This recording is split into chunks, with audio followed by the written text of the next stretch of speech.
اعوذ باللہ من الشیطان الرجیم بسم اللہ الرحمن الرحیم الحمد للہ رب العالمین والصلاة والسلام علی سید الانبیاء والمرسلین وعلی آلہ الطیبین الطاہرین المعصومین ولعنۃ اللہ علی اعدائہم اجمعین من الآن الی قیام یوم الدین۔ اما بعد، آج کی یہ مجلس، آج کا یہ لیکچر جناب فاطمۃ الزہراء کے بارے میں ایک حدیث کی وضاحت کے بارے میں ہے کہ جناب فاطمۃ الزہراء اور لیلۃ القدر کے بارے میں امام جعفر صادق علیہ السلام کی حدیث ہے کہ لیلۃ القدر سے مراد لیلۃ القدر کی حقیقت جناب فاطمۃ الزہراء ہے۔ تو لیلۃ القدر وما ادراک ما لیلۃ القدر، اور تمہیں کیا خبر ہے کہ لیلۃ القدر کیا ہے؟ کہ لیلۃ القدر 1000 مہینے سے بہتر رات ہے، کہ رمضان المبارک میں اس مبارک رات کا آنا کہ جس کی حقیقت معرفت فاطمۃ الزہراء سے رابطہ پاتی ہے، تو وہ کیا رابطہ ہے جو کہ لیلۃ القدر اور حضرت فاطمۃ الزہراء سلام اللہ علیہا سے ہے۔ حضرت فاطمۃ الزہراء سلام اللہ علیہا کی ذات مقدس کے پورے دین سے مربوط ہے۔ انہیں قرآن میں مختلف آیات کا مصداق قرار دیا گیا ہے۔ تو اس سلسلے میں ہم سب سے پہلے قرآن مجید کی طرف رجوع کرتے ہیں کہ قرآن مجید میں حضرت فاطمۃ الزہراء کی معرفت کن آیات میں بعنوان مصداق آئی ہے کہ اہل سنت کے منابع کے لحاظ سے، اور کہیں کہیں مکتب اہل بیت کے منابع کے لحاظ سے بھی رجوع کیا جائے گا۔ تو سب سے پہلے اہل سنت کے منابع کے لحاظ سے قرآن کی سب سے پہلی سورہ فاتحہ میں آیت آتی ہے، اہدنا الصراط المستقیم، ہمیں سیدھے راستے کی ہدایت فرما۔ تو حافظ الکبیر الحاکم الحسقانی الحذا الحنفی نیسابوری، جو کہ 5ویں صدی ہجری کے اعلام میں سے تھا، وہ اپنی کتاب شواہد التنزیل میں لقواعد التفضیل فی الآیات النازلہ فی اہل البیت میں لکھتے ہیں کہ قال اخبرنا الحاکم الوالد ابو محمد عبداللہ بن احمد باسنادہ المذکور عن ابی بریدہ فی قول اللہ اہدنا الصراط المستقیم، کہ اہدنا الصراط المستقیم کی تفسیر میں ایک روایت بیان کرتے ہیں کہ قال صراط محمد و آلہ، کہ صراط سے مراد محمد و آل محمد ہیں۔ اسی طرح کہ اخبرنا عقیل بن حسین القصوی عن سفیان الثوری عن اسباط و مجاہد عن ابن عباس فی قول اللہ تعالی اہدنا الصراط المستقیم، قال یقول قولوا معاشر العباد اہدنا الی حب النبی صلی اللہ علیہ وآلہ وآہل بیتہ۔ تو یہ اہل سنت کے منابع میں سے 2 روایات ہیں کہ جس میں یہ واضح طور پہ بیان کیا گیا ہے کہ اہدنا الصراط المستقیم کی جو آیت ہے سورہ فاتحہ میں، کہ ہمیں صراط مستقیم کی ہدایت فرما، ہمیں سیدھے راستے کی ہدایت فرما۔ اس میں صراط مستقیم سے مراد ایک روایت کے مطابق محمد و آل محمد ہیں، اور دوسری روایت کے مطابق حب نبی و اہل بیت ہی ہیں۔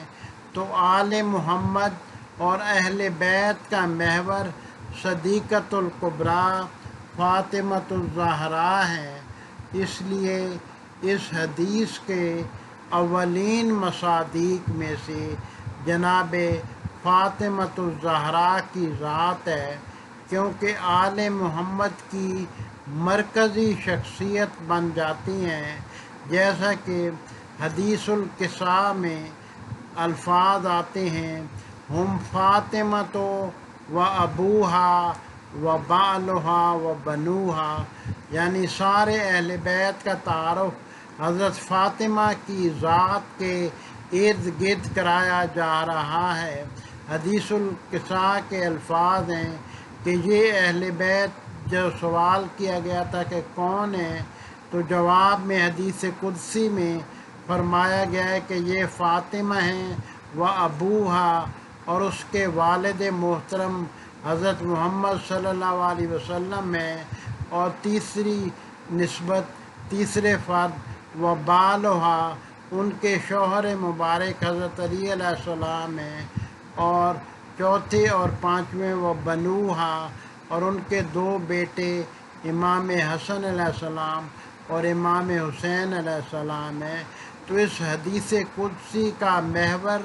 اس کی مرکزی حیثیت حضرت فاطمۃ الزہراء سلام اللہ علیہا کی ذات ہے۔ تو وہ صورت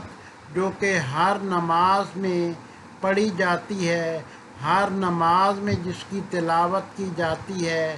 سورہ فاتحہ، کہ اس میں جو دعا مانگی جاتی ہے کہ اہدنا الصراط المستقیم، ہمیں سیدھے راستے کی ہدایت فرما،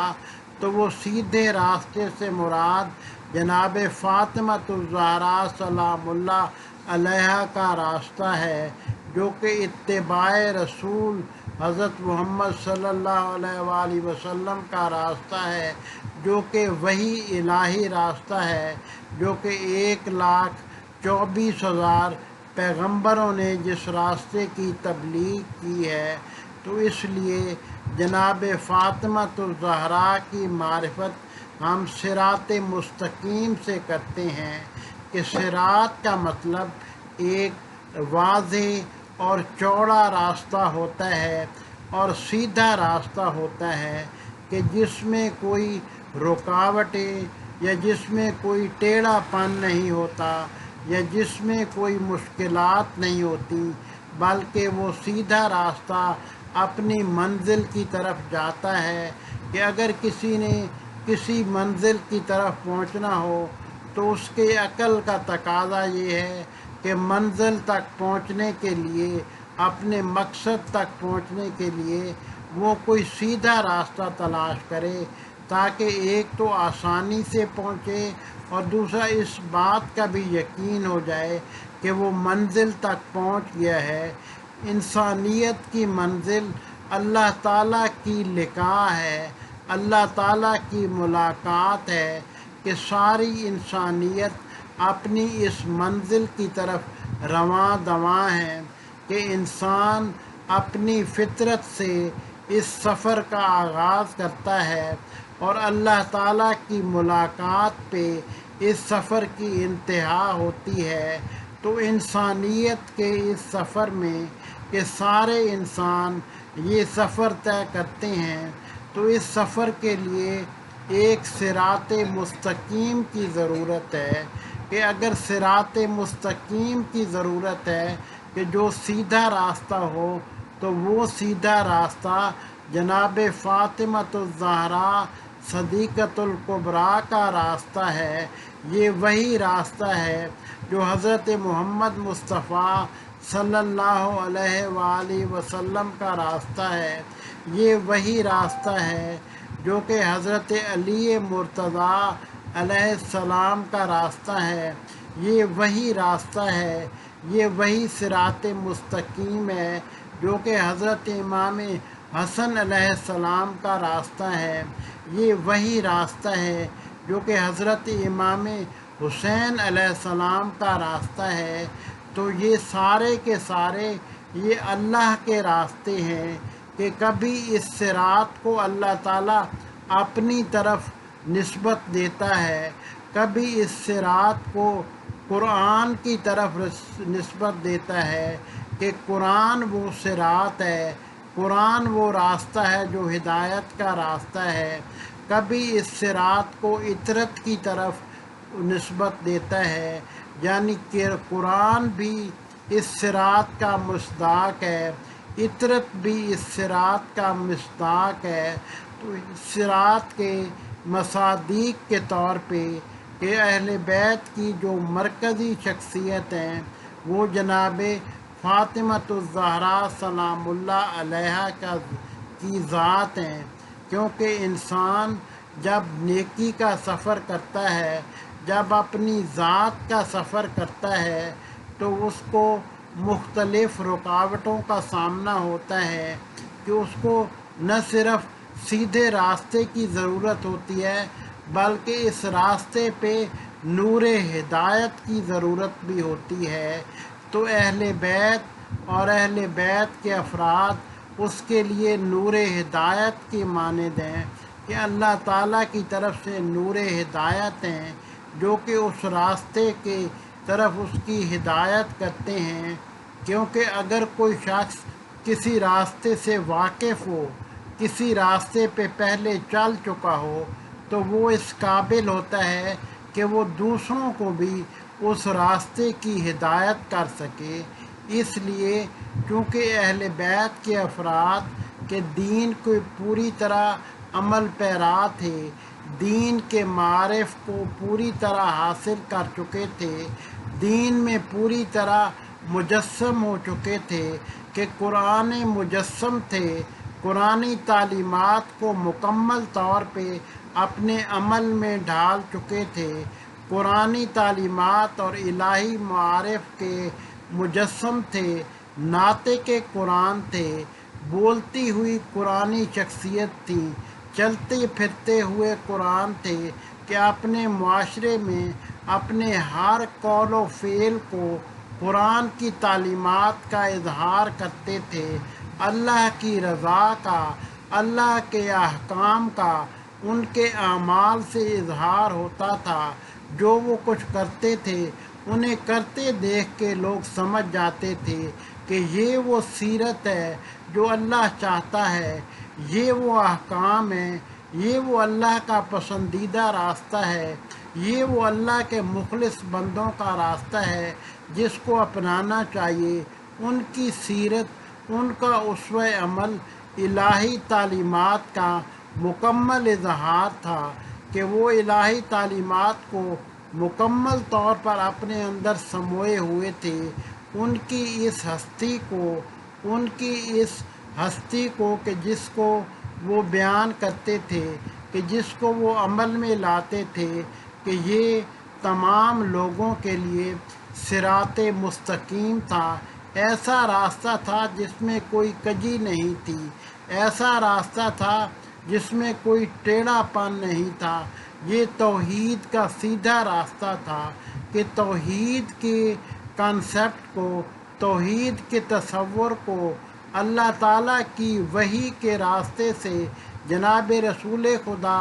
صلی اللہ علیہ وآلہ وسلم نے حاصل کیا، اور ان ہستیوں نے توحید کی تعلیمات سے اپنے آپ کو مزین کر کے لوگوں کے سامنے نمونہ عمل کے طور پہ پیش کیا۔ اس لیے جناب فاطمۃ الزہرا کی ذات کو دین قیم بھی کہا جاتا ہے، یعنی ان کی پوری ذات پورا دین ہے، نہ صرف دین ہے بلکہ دین قیم ہے کہ استقامت کا دین ہے، اور صراط مستقیم کو بھی دین قیم کہا جاتا ہے کہ صراط مستقیم بھی دین قیم ہے، یعنی جناب فاطمۃ الزہرا کی ذات صراط مستقیم ہے کہ اگر کسی نے اللہ تعالیٰ کی ملاقات کرنی ہو، اللہ تعالیٰ کی صفات سے، اسلامی اخلاق سے اپنے آپ کو مزین کرنا ہو، اسلامی احکام کو اپنی ذات کے اندر نافذ کرنا ہو، اسلامی معارف کو، اللہ تعالیٰ کے معارف کو اپنے قلب و روح میں سمونا ہو، تو اس کے لیے جس ہدایت کی ضرورت ہے وہ ہدایت تشریعی صورت میں بھی وہ انہی ہستیوں کے ذریعے سے حاصل ہوگی، اور نہ صرف ہدایت کی قسم تشریعی ہدایت تک ہی منحصر ہے، بلکہ ہدایت دو قسم کی ہوتی ہے کہ ایک وہ ہدایت ہوتی ہے جو قرآن و احکام و احادیث کی شکل میں ہوتی ہے کہ جس کو ہدایت تشریعی کہتے ہیں، اور ایک ہدایت وہ ہوتی ہے جس کو ہدایت تکوینی کہتے ہیں کہ ہدایت تشریعی راستہ دکھاتی ہے، لیکن ایصال علی المطلوب اپنے مقصد تک پہنچانے کے لیے جس ہدایت، جس توفیق الہی، جس توسل کی ضرورت ہوتی ہے اس کو ہدایت تکوینی کہتے ہیں کہ اس آیت میں ہدایت تکوینی بھی مراد ہے کہ یہاں پہ جو سوال کیا جا رہا ہے اللہ سے کہ اے اللہ ہمیں صراط مستقیم کی ہدایت فرما، تو یہاں پہ ہدایت تکوینی مراد ہے، یعنی تکوینی طور پہ ہمیں اس مقصد تک پہنچا دے کہ جس مقصد تک پہنچنے سے ہم اندھے ہیں، کہ راستہ تاریک ہے، ہمیں نظر نہیں آتا، کیونکہ انسان مادی دنیا کی پیداوار ہے، مادی دنیا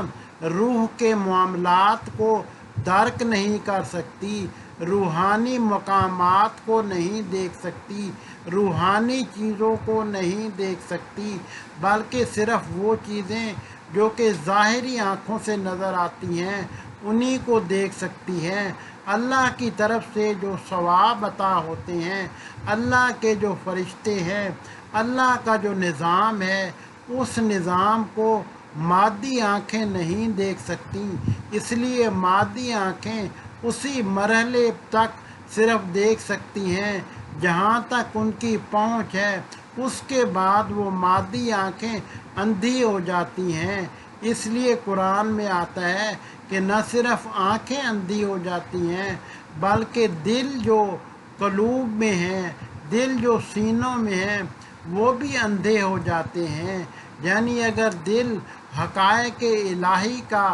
اللہ کی طرف کی حقیقتوں کا ادراک نہ کرے تو وہ دل اندھے ہوتے ہیں۔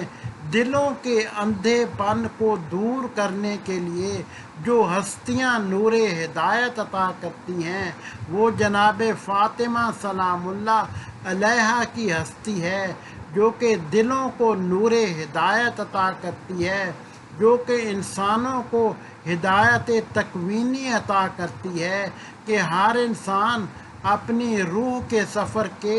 جس منزل پہ ہو اس کو اس سے اگلی منزل بغیر منزل کے دکھانے والے کے نظر نہیں آ سکتی، کہ وہ اپنی روح کی اگلی منزل، اگلا درجہ ان ہستیوں کے نور ہدایت کے بغیر نہیں دیکھ سکتا،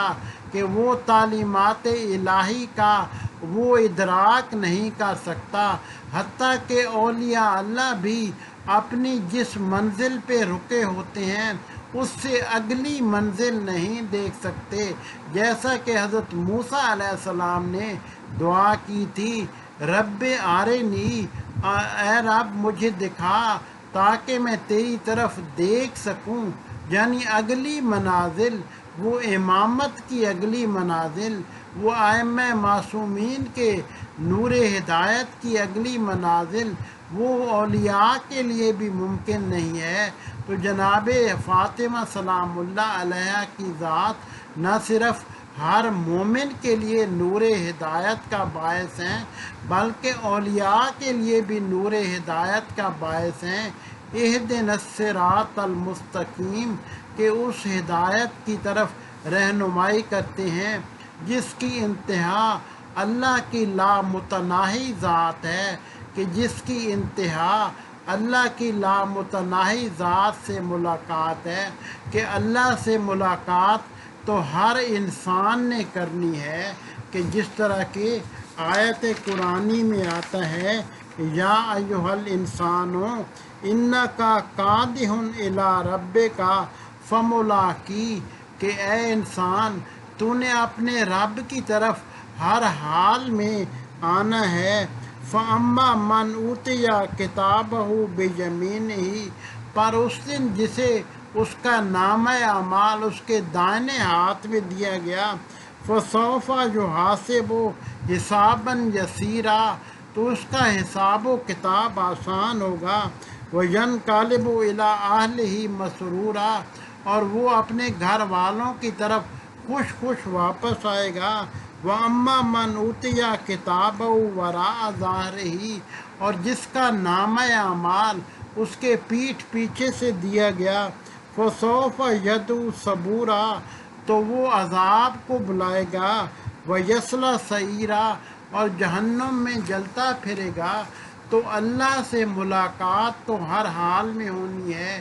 چاہے انسان اللہ سے عذاب کی صورت میں ملاقات کرے، یعنی برے لوگوں کے راستے سے ملاقات کرے، یا چاہے اللہ سے وہ اللہ کے جلال و جمال اور اس کے نیک ناموں کے راستے سے اس کی ملاقات کرے،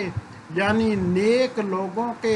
راستے پہ چلتے ہوئے اللہ سے ملاقات کرے، جیسے کہ حضرت فاطمہ الزہرا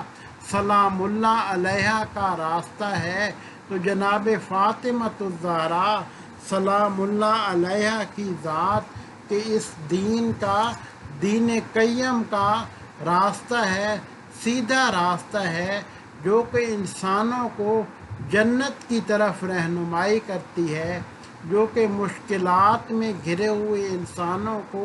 نیکیوں کی طرف رہنمائی کرتی ہے، جو کہ دین الہی کی طرف رہنمائی کرتی ہے، کہ دین کے جتنے معارف ہیں کہ ان سب کا تعلق جناب فاطمہ الزہرا سلام اللہ علیہا کی ذات سے ہے، کہ نہ صرف تشریعاً طور پر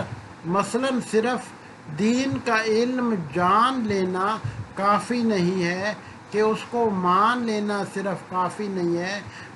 بلکہ اس پر عمل پیرا ہونے کی جو توفیق ہے، اور جو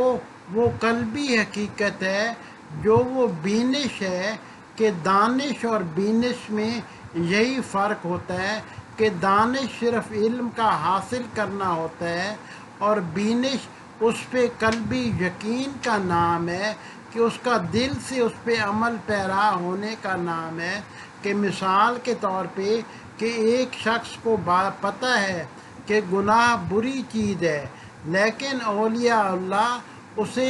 شہود باطنی سے وہ چیزیں دکھا دیتے ہیں، کہ جس طرح حضرت علی علیہ السلام کے بارے میں دو مشہور مثالیں آتی ہیں، کہ انہوں نے کہ گناہ کو کہ آگ کے جلنے سے شہود باطنی کے ذریعے سے لوگوں کو بتا دیا، کہ ایک شخص نے اسے رشوت کے طور پہ کوئی چیز پیش کی، تو حضرت علی علیہ السلام نے فرمایا کہ تم مجھے سانپ کا زہر پیش کر رہے ہو، یعنی اس کی جو باطنی حقیقت تھی، اس کا جو باطنی شہود تھا، یہ وہ لوگ جو کہ خود صراط مستقیم ہیں، یہ عطا کر سکتے ہیں۔ تو جناب فاطمہ الزہرا ان اعمال کا باطنی شہود عطا کرتی تھیں، کہ وصول الی المطلوب، کہ جو مقصد تک پہنچنا تھا وہ نعمت عطا کرتی تھیں، کہ جس طرح کہ مثلاً کہ جو لوگ حرام کھاتے ہیں، کہ وہ مردار کھاتے ہیں، مردہ گوشت کھاتے ہیں، تو وہ لوگ جو خود صراط مستقیم کی منزل پہ فائز ہیں، وہ لوگوں کو اس کا شہود باطنی عطا کرتے ہیں، کہ بینش کے طور پہ اس کو دکھا دیتے ہیں، ان کی روح میں گویا کہ واضح طور پہ ان کے ذہنوں میں اس کا نقشہ اتنا واضح طور پہ دکھا دیتے ہیں کہ گویا اس کو اپنی آنکھوں سے دیکھ رہے ہیں کہ وہ لوگ جو کہ مال حرام کھاتے تھے تو وہ واقعی جناب رسول خدا کی حدیث معراج ہے کہ کچھ لوگ مردار کھا رہے تھے، کہ واقعی شہود باطنی سے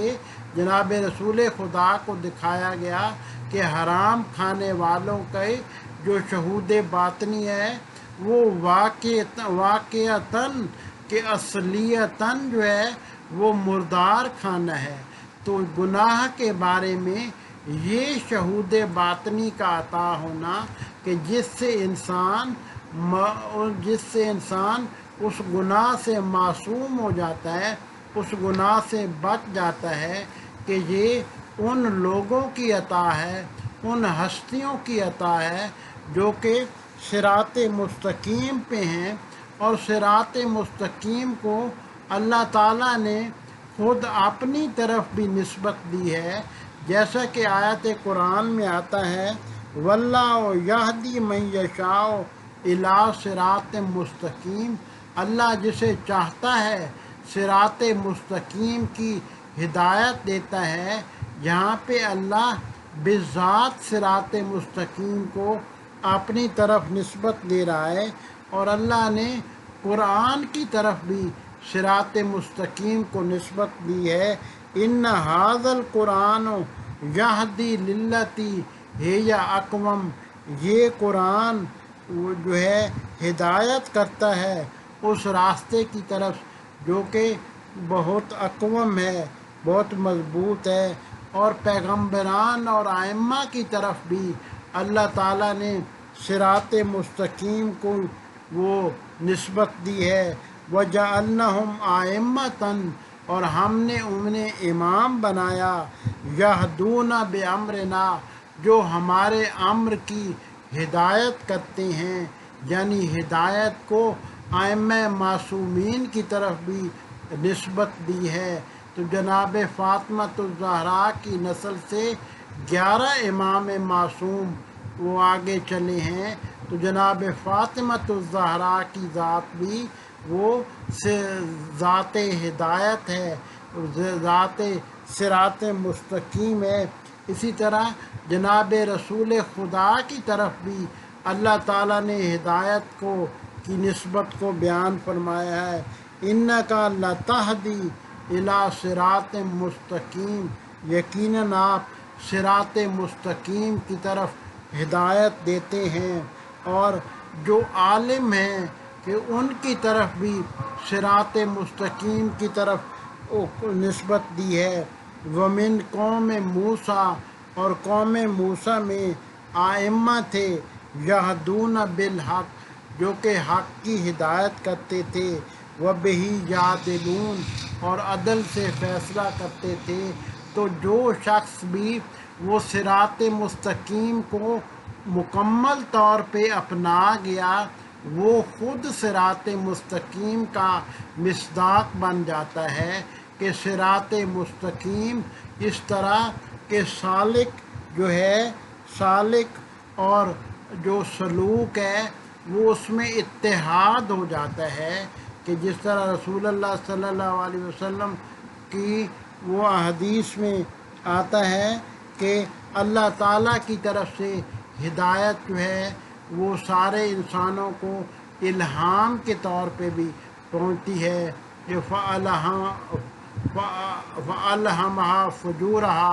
وَتَقْوَاهَا، کہ ہم نے اسے برائی کی بھی وہ الہام کیا اور اسے نیکی کا بھی الہام کیا۔ تو اللہ تعالیٰ کی طرف سے صراط مستقیم کی ہدایت الہام کی صورت میں بھی پہنچتی ہے۔ تو صراط مستقیم ہونا اللہ تعالیٰ کی طرف سے مقام ہدایت پہ ہونا، کہ جناب فاطمہ کے القاب میں سے ایک لقب ہے کہ وَمَن یُطِعِ اللَّهَ وَرَسُولَهُ فَأُولَٰئِکَ مَعَ الَّذِینَ أَنْعَمَ اللَّهُ عَلَیْہِم مِّنَ النَّبِیِّینَ وَالصِّدِّیقِینَ وَالشُّہَدَاءِ والصالحین وحسن اولئک رفیقا،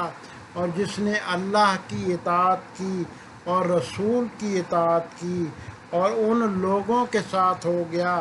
جن پر اللہ نے اپنا انعام کیا، جو کہ نبیوں میں سے ہیں، صدیقین سچے لوگوں میں سے ہیں، والشہداء اور شہداء میں سے ہیں، والصالحین اور نیک لوگوں میں سے ہیں، وحسن اولئک رفیقا، اور اللہ کی طرف سے یہ کتنے اچھے رفیق ہیں۔ تو امت اسلامی کو اللہ تعالیٰ کی طرف سے یہ صالح ترین عورت، یہ صدیقۃ الکبریٰ، کہ ایک بہت بڑی نعمت کے طور پہ وہ عطا ہوئی، کہ اللہ تعالیٰ کی طرف سے ہدایت جو تھی، ہدایت کا راستہ وہ ساری قوموں کو دکھایا گیا تھا، اور مومنین اس ہدایت کی وجہ سے نہ صرف اس دنیا میں وہ نورانیت حاصل کرتے ہیں، بلکہ جناب فاطمۃ الزہرا کی وساطت سے آخرت میں بھی نورانیت حاصل کریں گے۔ وَجَعَلْنَا لَهُ نُورًا يَمْشِي بِهِ فِي النَّاسِ، اور ہم نے اس کے لیے نور بنایا ہے جس کی وجہ سے وہ لوگوں میں چلتا ہے۔ تو یہ نور ہدایت جناب فاطمۃ الزہرا سلام اللہ علیہا کی طرف سے عطا کردہ نور ہدایت ہے، جو انہیں اللہ تعالیٰ نے عطا فرمایا ہے، کیونکہ جو شخص بھی کہ اللہ تعالیٰ کے راستے کو مکمل طور پہ اپنا لیتا ہے، اس پہ مکمل طور پہ عمل پیرا ہو جاتا ہے، اللہ تعالیٰ کے معارف کو، قرآن کو اپنے اندر مکمل طور پہ سمو لیتا ہے، وہ اللہ تعالیٰ کا صراط مستقیم بن جاتا ہے۔ کیونکہ کتاب قرآن کا بھی اصلی ہدف یہی ہے کہ کتاب انزلناہ علیک لتخرج الناس من الظلمات الی النور، کہ اللہ کی یہ کتاب ہے جو ہم نے تمہاری طرف نازل کی ہے، کہ یہ لوگوں کو ظلمات سے، تاریکیوں سے نور کی طرف نکال کے لے جاتی ہے، بِإِذْنِ رَبِّهِمْ، اس کے رب کے اذن سے، اِلَىٰ صِرَاطِ الْعَزِیزِ الْحَمِیدِ، اللہ کے راستے کی طرف جو کہ اللہ عزیز طاقتور بھی ہے، حمید اور لائق تعریف بھی ہے۔ تو جناب فاطمہ زہرا سلام اللہ علیہا کی سیرت یہ تھی کہ اتنی زیادہ تلاوت قرآن فرماتی تھی کہ ان کی ایک کنیز حضرت فضا کی یہ عادت بن گئی تھی کہ ہر سوال کے جواب میں وہ آیت قرآن کی تلاوت فرماتی تھی۔ یعنی جناب فاطمۃ الزہرا نے ایسی عورتوں کو تربیت کی تھی کہ جن کی شخصیت قرآنی شخصیت بن گئی تھی، کہ جو صراط قرآن پہ چلنے والی عورتیں بن گئی تھیں۔ تو مدینہ کی عورتیں جناب فاطمۃ الزہرا سلام اللہ علیہ سے جب تعلیمات قرآن حاصل کرنے آتی تھیں تو جناب فاطمۃ الزہرا ان کی مسلسل تربیت سے انہیں قرآنی شخصیت میں تبدیل کر دیتی تھی، کہ انہیں ایصال الی المطلوب کی طرف لے جاتی تھی، کہ انہیں اللہ کی ملاقات کی طرف لے جاتی تھی، کہ نیکیوں کے وہ بیج ان کے دلوں میں بو دیتی تھی کہ جن سے نیکیوں کے پھلدار درخت بنتے تھے، اور ان کی شخصیت میں ان کے پھول کھلتے تھے، اور ان کے اعمال سے اسلامی معاشرے میں اسلامی تعلیمات کو فروغ حاصل ہوتا تھا، اور اللہ تعالیٰ کا نور ہدایت ہر سو پھیلتا تھا۔ اس لیے جناب فاطمۃ الزہرا سلام اللہ علیہ کی ذات کو وہ صراط مستقیم بھی کہا جاتا ہے، کہ اس طرح کہ اگر کوئی شخص کہ اسلام کو مکمل طور پہ اپنا لے تو وہ اس وقت اسلام کا مکمل ترین نمائندہ بن جاتا ہے۔ جس طرح جنگ خندق میں جب حضرت علی علیہ السلام عمر بن عبد کے مقابلے میں جا رہے تھے تو رسول اللہ صلی اللہ علیہ وسلم نے فرمایا کہ بارز الاسلام و کلہ، کہ کل کا کل اسلام جا رہا ہے۔ تو جب یہ ہستیاں، اہل بیت کی ہستیاں جب اسلام میں مکمل طور پہ مجسم ہو جاتی تھیں تو یہ اسلام کل بن جاتی تھیں۔ تو اس لیے جناب فاطمۃ الزہرا سلام اللہ علیہ کی ذات بھی کل کی کل اسلام تھی، کہ اسلام کل کا مظہر تھی، کہ اسلام کل کا وجود تھی، اہدنا الصراط المستقیم کا مصداق تھی، اور اس دنیا کے لیے ایسی نعمت تھی کہ جو ان کے بعد کہ دنیا کو کبھی نصیب نہیں ہوگی۔ اللہ تعالیٰ سے دعا گو ہیں کہ اللہ تعالیٰ ہمیں حضرت فاطمۃ الزہرا سلام اللہ علیہ کی شفاعت نصیب فرمائے، اور ان کے بتائے ہوئے صراط مستقیم کو عملی طور پہ اپنانے کی توفیق عطا فرمائے، اور صرف ارائہ طریق، صرف راستے دیکھنے تک کی، اسلام کو صرف جاننے تک کی ہم محدود نہ ہوں، بلکہ عملی طور پر ایصال الی المطلوب، اللہ تعالیٰ کی ملاقات کی طرف، اللہ تعالیٰ کی جلال و جمال کی ملاقات کی طرف جناب فاطمۃ الزہرا کی شفاعت سے فیض یاب ہوں، کہ ان کا فیض دائمی ہے، کہ ان کا فیض ہمیشہ ہمیشہ کے لیے ہے۔ الحمدللہ رب العالمین۔ اللہم صلی علی محمد و آل محمد۔